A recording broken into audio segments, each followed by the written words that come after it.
Hello, I'm Dr. Gaurav Jain. I'm a consultant neurologist at Alchemist Hospital, Panchkula.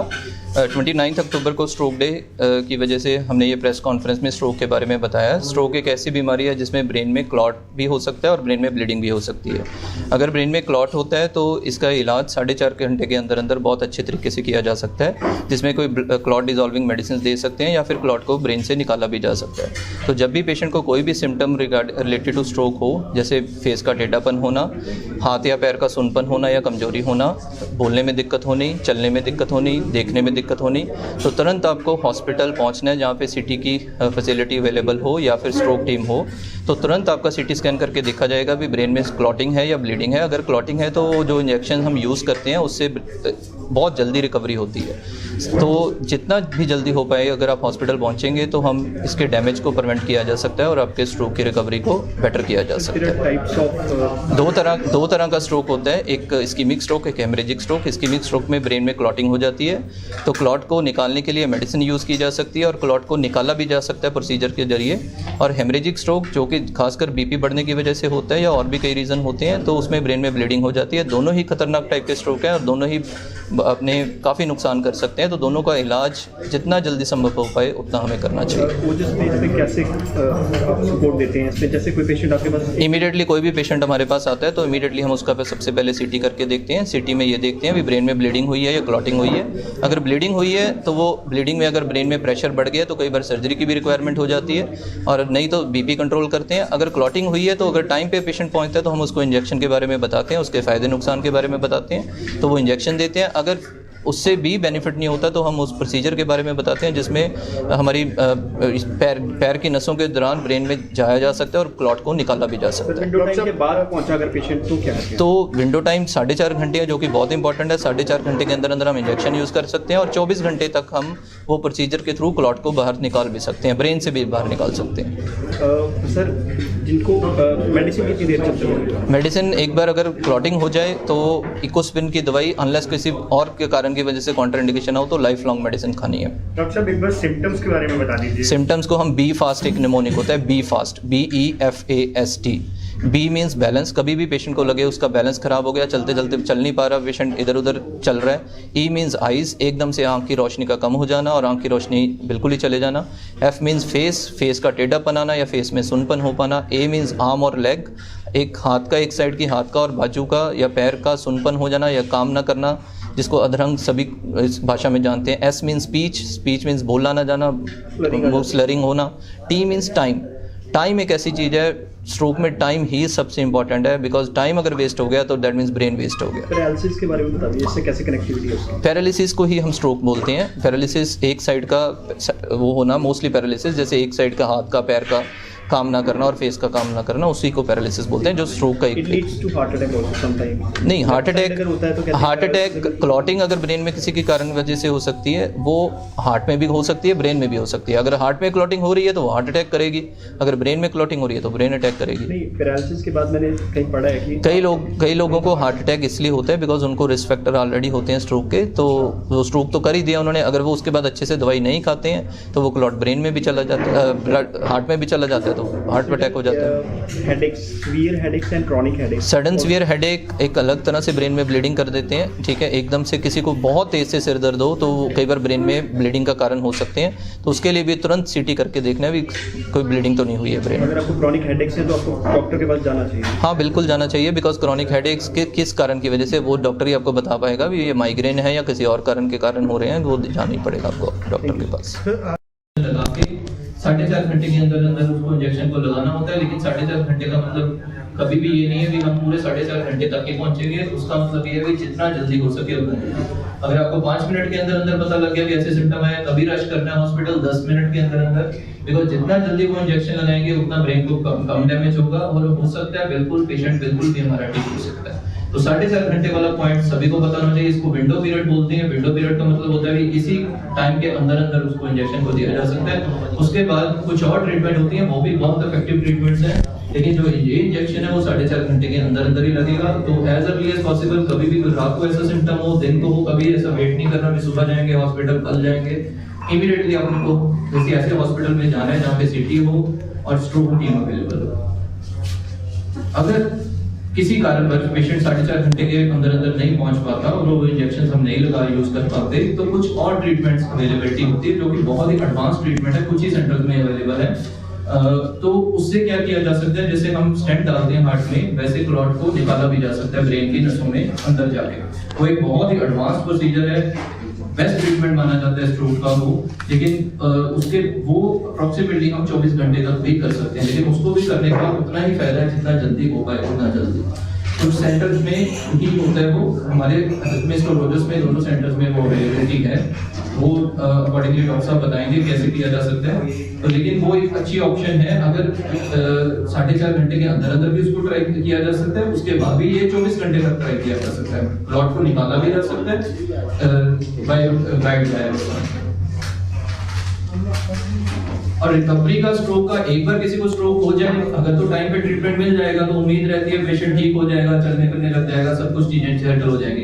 लेकिन अगर दिन waste हो गए और स्ट्रोक हो गया, क्लॉट बन गया, ब्रेन को डैमेज हो गया, तो उसके बाद रिकवरी बड़ी स्लो हो जाती है, बिकॉज ब्रेन के नए सेल बनेंगे बहुत टाइम लग जाता है, कई बार 3 महीने 6 महीने काफी टाइम लग जाता है। तो कुछ बातों का ध्यान रखना होता है। उसके बाद रिकवरी के टाइम खास करके फिजियोथेरेपी प्रॉपर होनी चाहिए, कोई बेड सोर नहीं होना चाहिए, स्पीच थेरेपी अच्छी होनी चाहिए।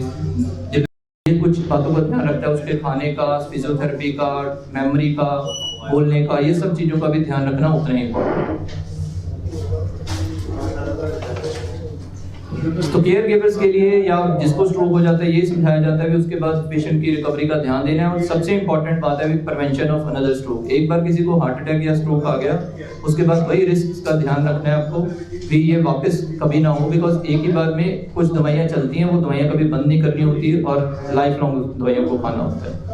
डिप्रेशन एक ऐसी बीमारी है जो कि स्ट्रोक के बाद अक्सर हो जाती है, उसका भी आप थोड़ा ध्यान रखना होता है।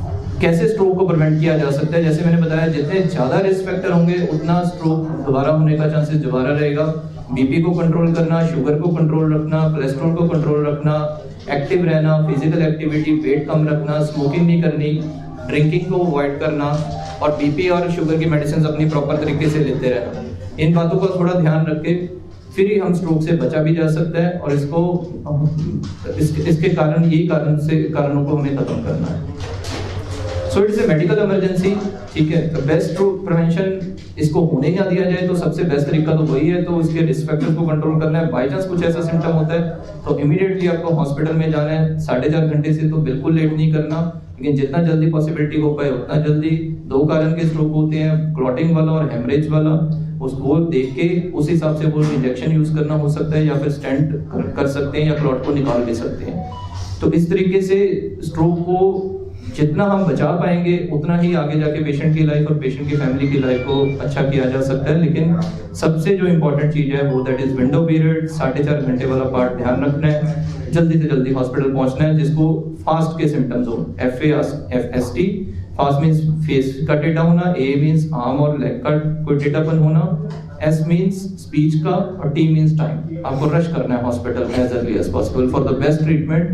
सो ये था स्ट्रोक रिगार्डिंग। आपकी कोई भी क्वेरी है या कुछ भी आपने पूछना है तो हम में से किसी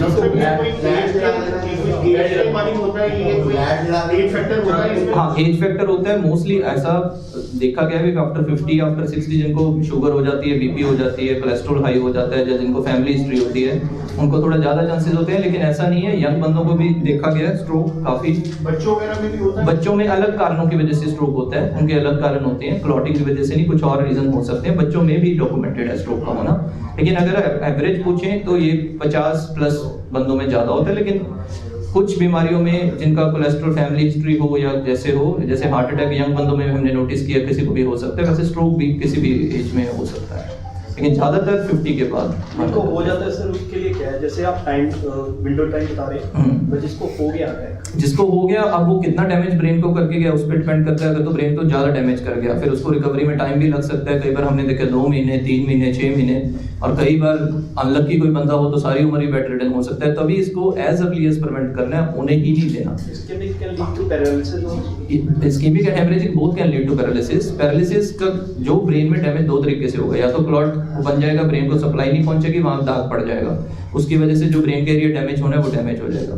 दूसरा हेमरेज होता है, ब्रेन की नस फट जाती है, उसके कुछ और कारण होते हैं। तो कई बार ब्रेन की नस फटने की वजह से ब्रेन में इतनी ज़्यादा ब्लीडिंग हो जाती है तो उसकी वजह से भी ब्रेन का एरिया वो डैमेज हो जाता है, उसकी वजह से भी पैरालिसिस हो जाता है। सेरेब्रल पैल्सी जो होती है वो एक अलग इशू है, वो बच्चों के लिए, बच्चों का अलग इशू होता है। वो जन्म के दौरान अगर बच्चे को कोई रोए ना बच्चा या ऑक्सीजन ना हो या बहुत से रीजन होते हैं, वो अलग इशू है, वो स्ट्रोक है। हाँ वो बच्चे नहीं, इसके साथ उसका कोई ऐसा रिलेशन। सिर्फ फेस का डिस्टॉर्ट होना is leading to these two, सिर्फ फेस का भी, हाथ का भी, पैर का भी, फेस का डिस्टॉर्ट होना वो उसका एक और 2-3 कारण हो सकते हैं, लेकिन तुरंत एमआरआई या सीटी करके ये डॉक्टर देख के आपको जजमेंट के साथ तुरंत बता पाएगा भी ये क्लॉट के कारण ही हो रहा है या कोई और रीजन के कारण। ब्लड थिनिंग मेडिसिन दी जाती है इसमें, ब्लड थिनिंग। हाँ वो जो क्लॉट की वजह से हो तो देनी होती है, अगर ब्लीडिंग की वजह से हो फिर नहीं देनी होती, बिकॉज और ज़्यादा ब्लीडिंग अगर हो जाएगी तो दिक्कत हो जाएगी। वो क्लॉट होगा तो ब्लड थिनिंग मेडिसिन देनी है, और वो ब्लड थिनिंग मेडिसिन आपको सारी उम्र के लिए देनी पड़ती है। सारी उम्र के लिए? हाँ सारी उम्र वो बंदी होती है।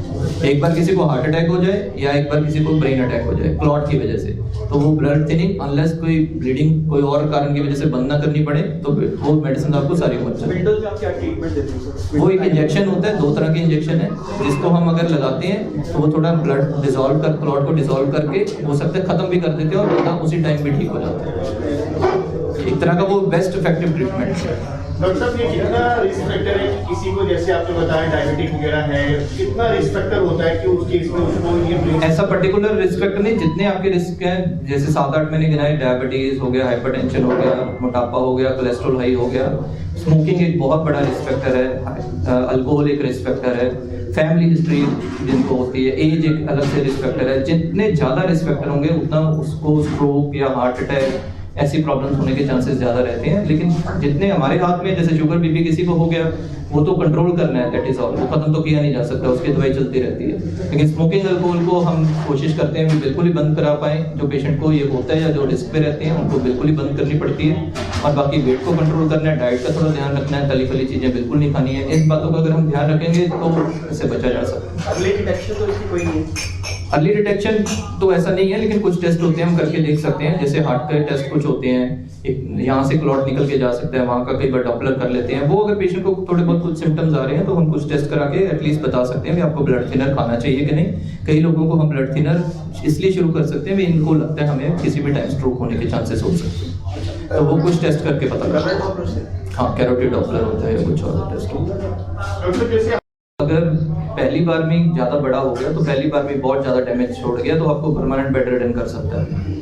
वो डिपेंड करता है किस क्वांटिटी का स्ट्रोक है, कितना क्लॉट है, कितनी नसों को ब्लॉक करके गया, कितना ब्रेन डैमेज करके गया। इसीलिए मैं कह रहा हूँ कि जितना जल्दी आप हॉस्पिटल में पहुँचेंगे उतना डैमेज को रोका जा सकता है, उतना रिकवरी बेटर हो सकती है। कई लोग पहुँचते नहीं है, वो देसी दूसरी इलाज में जुट जाते हैं, 2-3 दिन बाद पहुँचते हैं, तब तक कुछ कर नहीं पाते। फिर उसके बाद तो रिकवरी है, फिजियोथेरेपी कर सकते हैं और कुछ दवाई। स्ट्रोक के इलाज में खर्चा कितना आता है अगर 50+ कोई पेशेंट है? अगर स्ट्रोक का आप इलाज सोचे, जो इंजेक्शन मैं बता रहा हूँ, 2 तरह के इंजेक्शन है। एक इंजेक्शन का कॉस्ट एक 50,000 के करीब है, दूसरे इंजेक्शन का कॉस्ट 15 से 20,000 के करीब है। तो डिपेंडिंग अपॉन अफोर्डेबिलिटी हम वो यूज़ कर सकते हैं। ठीक, इंजेक्शन वही इंजेक्शन महंगा है, उसके बाद तो जो इलाज होना है वो तो दवाइयाँ चलनी है, वो तो कोई ज़्यादा महंगी नहीं होती। कोई एक्सरसाइज या किसी तरह की? वो फिजियोथेरेपी अगर आपको हो गया तो एक्सरसाइज वगैरह करनी ही पड़ेगी उसके बाद। Chronic headaches chronic headaches? हाँ माइग्रेन वाले पेशेंट्स को देखा गया है स्ट्रोक के चांसेस नॉर्मल बंदे से ज़्यादा होते हैं। माइग्रेन की वजह से कुछ अलग तरह के स्ट्रोक्स होते हैं, जिस क्लॉट्स बनने शुरू हो जाते हैं, तो वो एक अलग तरह का वो है। लेकिन हेडेक्स वाले पेशेंट को थोड़ा और ध्यान देना है कि हेडेक का क्या रीज़न है और डॉक्टर की सलाह लेनी चाहिए। स्पॉन्डिलिटिक नहीं वो अलग है, वो स्पाइन, उससे स्ट्रोक का कोई लेना देना नहीं।